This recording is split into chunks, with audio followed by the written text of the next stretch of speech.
Mein Name ist Obiora Ike, geboren in Nordnigeria. Nigeria liegt, wenn man Afrika schaut, in die Mitte. 170 Millionen Menschen leben in diesem Lande. Verglichen mit Österreich mit 7 Millionen, dann sind wir irgendwie schon top. Wenn man die Fläche anschaut, dann ist Nigeria genau die Fläche von Gesamtbundesrepublik Deutschland, Ost und West, Gesamtfrankreich, Gesamtengland, Belgien, Holland und Liechtenstein noch als Zugabe. Das ist die Fläche des Landes. Um vom Süden in dem Niger-Delta mit dem Auto zu fahren bis zum Sokoto an die Grenzen von der Sahara, dann braucht man manchmal 2 bis 3 Tage Autofahrt, auch bei unseren Straßenverhältnissen. Von dort bin ich jetzt abgereist, gestern angekommen und 30 Grad in Lagos bei dem Abflug. Ich komme her und suche die Sonne und finde ich ihn nicht. Die Sonne scheint bei uns jeden Tag, vom Januar bis Januar. Es gibt auch Regenzeit. Aber ich höre, wenn man in Österreich ist, dass man nicht unbedingt die Sonne jeden Tag sucht, sondern die eigene Sonne im Herzen. Das tröstet. Liebe Freunde, mein Thema ist die katholische Soziallehre als Herausforderung für die Kirche in Afrika, für den Menschen in Afrika, im Hinblick auf 3 bestimmte Themenbereiche. Einmal die Globalisierung, zweitens religiöser Fundamentalismus und das dritte ist die Religionsfreiheit. Nun sind diese Themen klar. Ich meine, in dem abendländischen Raum ist die Soziallehre der Kirche nicht von ungefähr, das kennt man. Die Soziallehre der Kirche basiert sich auf Grundprinzipien, die auf Grunderfahrungen der Kirche, basiert auf die Bibel, basiert auf dem Magisterium in ihrer Lehre, auf die Kirchenväter, die in einem System aufgebaut wird, das daraus Grundprinzipien für das Leben von Menschen in jeder Zeit begründet werden kann. So spricht man zum Beispiel vom Begriff der menschlichen Person. Dieser Begriff der menschlichen Person ist nicht nur abendländlich, es ist auch afrikanisch. Denn der Person in dem christlichen Katechismus ist Ebenbild Gottes. Und Ebenbild Gottes, weil Gott auch selbst eine Person geworden ist in der menschgewordenen Jesus Christus. Das heißt, der Mensch ist Ebenbild Gottes, weil Gott als Person gedacht wird. Der Person des Vaters, der Person des Sohnes und der Person des Heiligen Geistes. Dennoch bilden diese 3 Personen kein 3 Götter, sondern einen Gott. Was Verwirrung bringt für einige Leute, aber der Afrikaner versteht es sehr, dass im Begriff der Person Onye na Chia, Nkem Bonkem, Nkanye Bonkanye, Igbo-Sprache Chi, gleich wie Identität, wie Freiheit, wie Schicksal, aber wie Eigensein, eigenartig, nicht verwechselbar. Dieser Begriff der Dreifaltigkeit der Person nimmt die katholische Soziallehre als Grundlage überhaupt, um weitere Entfaltungen in ihrer Lehre zu machen. Wenn Gott eine Person ist, wenn der Mensch eine Person ist, dann entwickeln sich Rechte. Zunächst einmal Dignitatis Humanae. Der Mensch hat eine Würde, hat Würde. Würde, weil er Mensch ist. Würde, weil er Mensch ist, der Gott ebenbildlich ist. Würde, weil er nicht verwechselbar sein kann. Denn dieser Glaube, und das ist auch ein Kluft, also einfach ein Jump, ich glaube an Gott, den ich nicht sehe, aber der in Jesus Christus Person geworden ist, der Mensch gewordenen Gott, Weihnachten. Liebe Freunde, die Kirche in den Jahrhunderten versucht dann auf die Lehre der Person, auf seine Rechte, auf seine Würde auf 3 weitere Prinzipien zu kommen, neben vielen anderen, also Prinzip der Subsidiarität. Das hat schon in Quadragesimo Anno sich sehr gut formulieren lassen. Und zwar, dass auf einer bestimmten Kompetenzebene der Mensch auf dem Kompetenz seine Autorität gelassen werden kann. Der Staat darf nicht eine Familie führen. Papa und Mama dürfen nicht für mich mein Fleisch kauen. Das, was ich kann, tue ich auf meine Ebene. Und wenn ich nicht kann, geht es auf eine andere, höhere Ebene.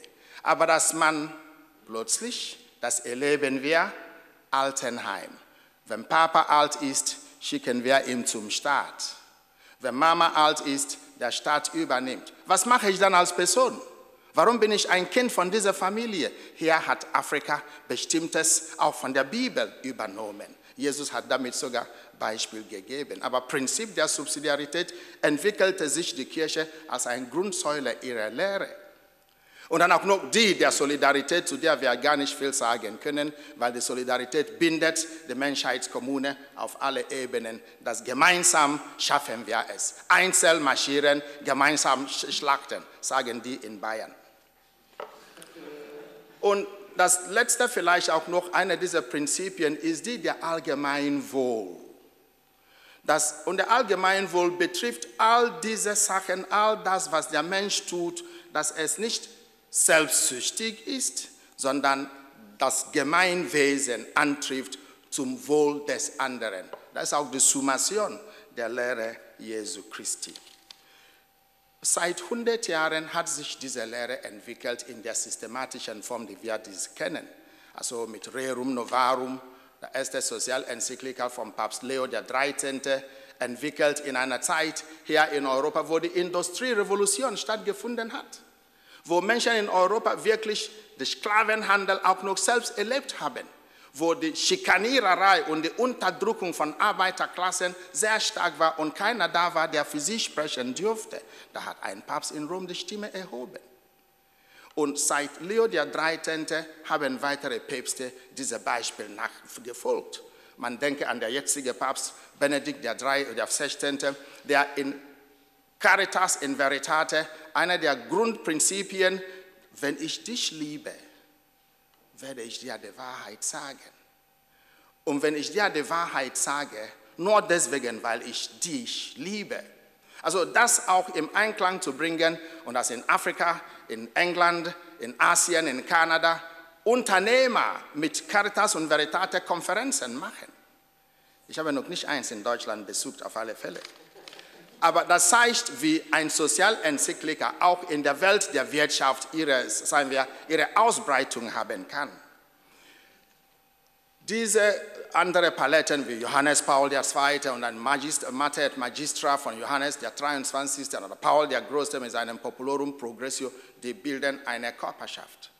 Und das sind die Lehre der Kirche, die systematisiert waren über diese, man könnte sagen, 100 Jahre plus 110 Jahre.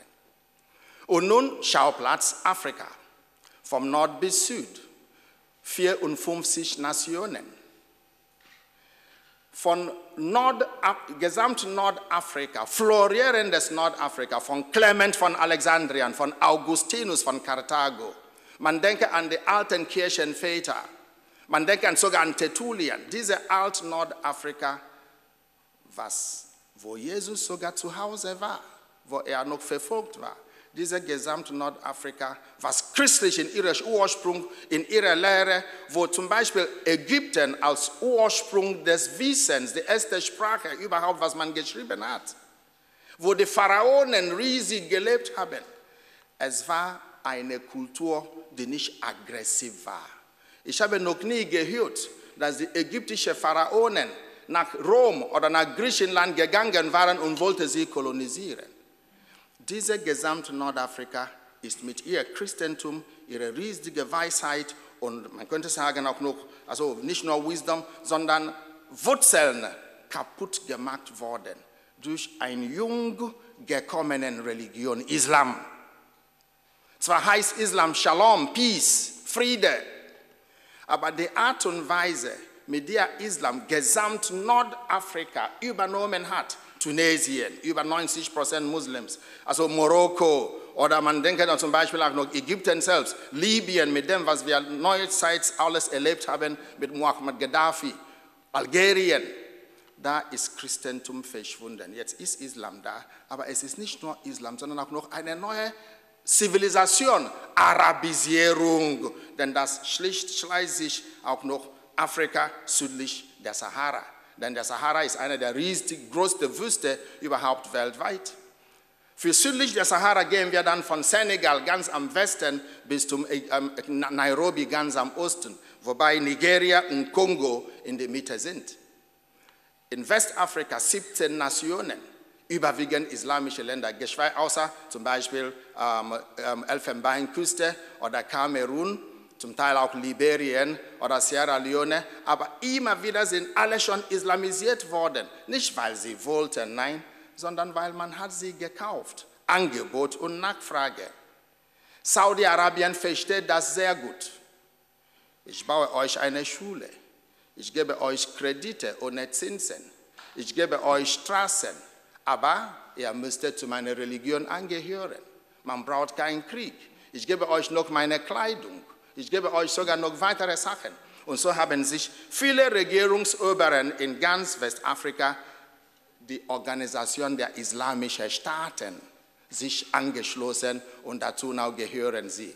Inklusive das große Land mit 170 Millionen Menschen namens Nigeria, wo ich herstamme. Nigeria hat für den gesamtafrikanischen Kontinent und Verhältnisse die größte, sagen wir, Masse an Muslims und Masse an Christen. Aber diese Nigeria hat die größte Kluft und die größte Clash und die größte Konflikte, wo Islam so viel am Potenzial hat und Christentum auch an solche Sachen gibt es wie in Nigeria, wie sonst nirgendwo anders in Afrika. Also es geht nicht um Unterdrückung, sondern um eine direkte Konfrontation. In Ägypten spricht man von einer kirchlichen Minderheit, so von der Mehrheit zu einer Minderheit. So ist es auch noch in gesamten anderen Ländern Nordafrikas, wo sogar Christen geduldet werden. In Westafrika aber, zum Kontext Nigerias, da spricht man nicht von geduldet werden. Da ist der Christ oder der Moslem oder der afrikanische Religionsangehörige aufgrund der Verfassung. Religion ist ein Grundrecht. Die Freiheit der Religion wird gewährt in unserer Verfassung.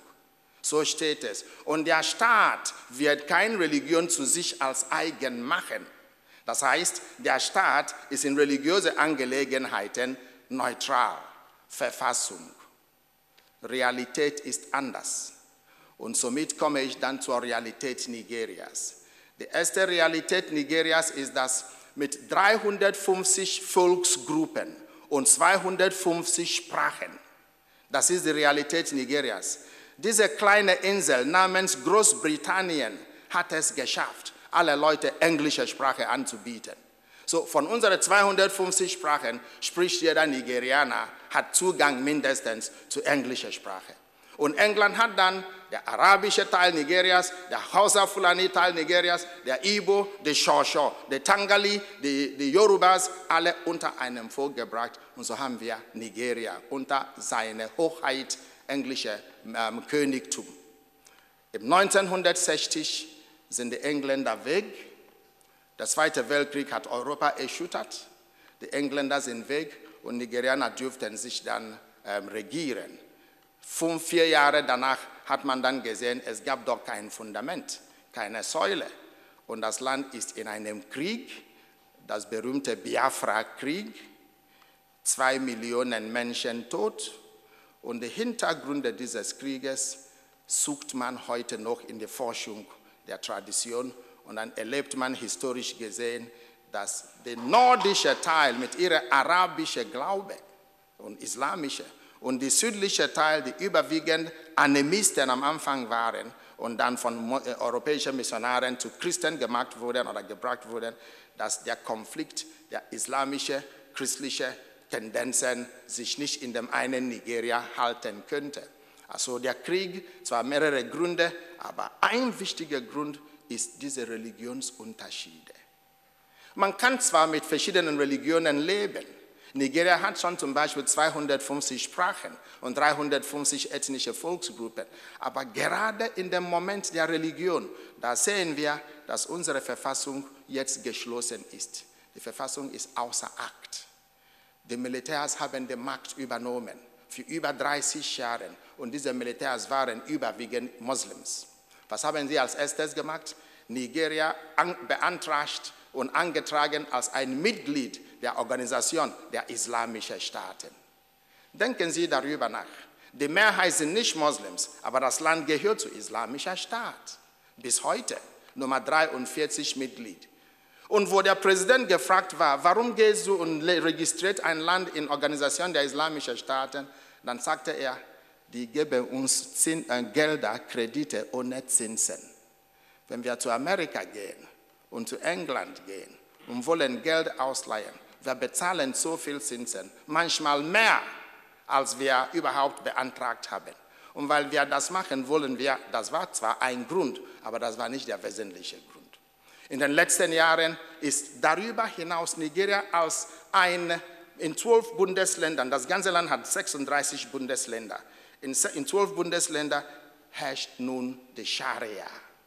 Scharia ist eine Gesetzgebung, es ist eine Jurisprudenz, also eine Art legale Justiz und wie man lebt, wie man Familien regelt. Und Muslims haben das Recht, auch mit Scharia-Art und Weise ihre Sachen zu regeln. Nur, wenn man in eine multiplurale Gesellschaft eine Scharia-Gesetzgebung einführt, die Christen betreffen, die Nicht-Christen betreffen, die alle Menschen betreffen, das ist schon schwierig, weil hier beginnt die Ungerechtigkeit gegenüber anderen, die nicht zu islamischen Glauben gehören.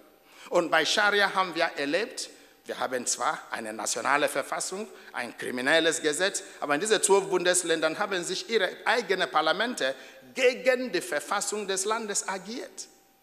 Was haben die getan? Scharia eingeführt, ein Scharia-Gericht eingestellt. Und dann kommt man und sagt, hast du gestohlen? Ja. Was hast du gestohlen? Eine Kuh. Was? Du bist ein Dieb. Versuchung. Mit welcher Hand hast du eine Kuh gepackt? Herr Richter, man kann doch eine Kuh nicht mit einer Hand packen. Ich habe sie mit meinen 2 Händen gepackt. Eins ab, die zwei Hände ab. Amputation. Das ist Scharia. Eine andere Frau, Amina Lawal, das war schon bereit, ja, CSI und andere haben auch noch mitgemacht. Was hast du getan? Ja, mein Mann hat mich weggeschickt. Und dann bist du schwanger. Ja, von wem? Von einem Mann. Wer ist er? Wo ist er? Er ist verschwunden, ich kann ihn nicht mehr.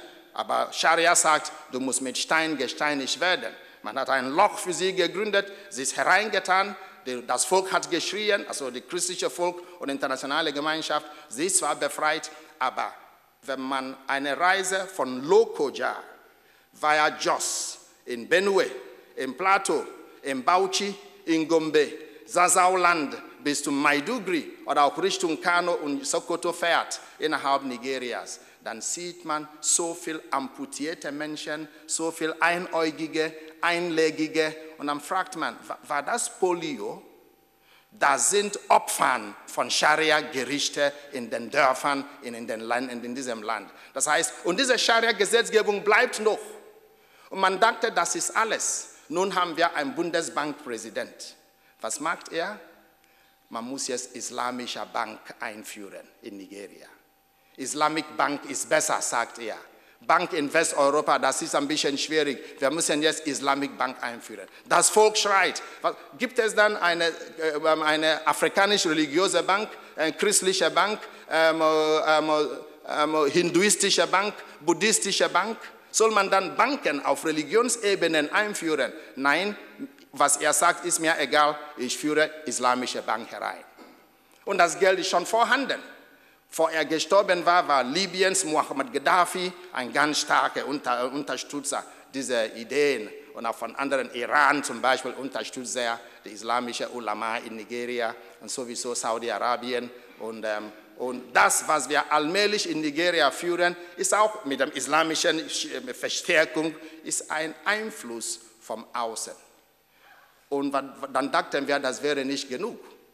Nun haben wir in Nigeria 22.000 Menschen tot, Opfern von Religionsgewalt sagen wir, Aggression, also Märtyrer. Sie beten zu Weihnachten, in die Kirche, am Sonntag. Die Bomben fallen, der Priester stirbt, sein Volk stirbt. Wir haben 330 Kirchen in den letzten 2 Jahren in die Luft durch Bomben. Sie heißen Boko Haram. Boko Haram heißt, und ihre Ideologie ist, jeder in Nigeria muss zum Islam gehören. Es darf keiner sein, der nicht Allah hier in diesem Land verehrt. Und die bekämpfen auch Regierung. Sie bekämpfen Soldaten. Sie bekämpfen Polizisten. Sie bombardieren sogar Schulen. In Maiduguri zum Beispiel sind über 50 Schulen, niedrige Schulen in die Luft gejagt worden. So, das ist eine neue, plurale, man könnte sagen, Insurgency in Englisch. Das heißt, eine Gruppe, die der Staat nicht annimmt, die haben aber Führung.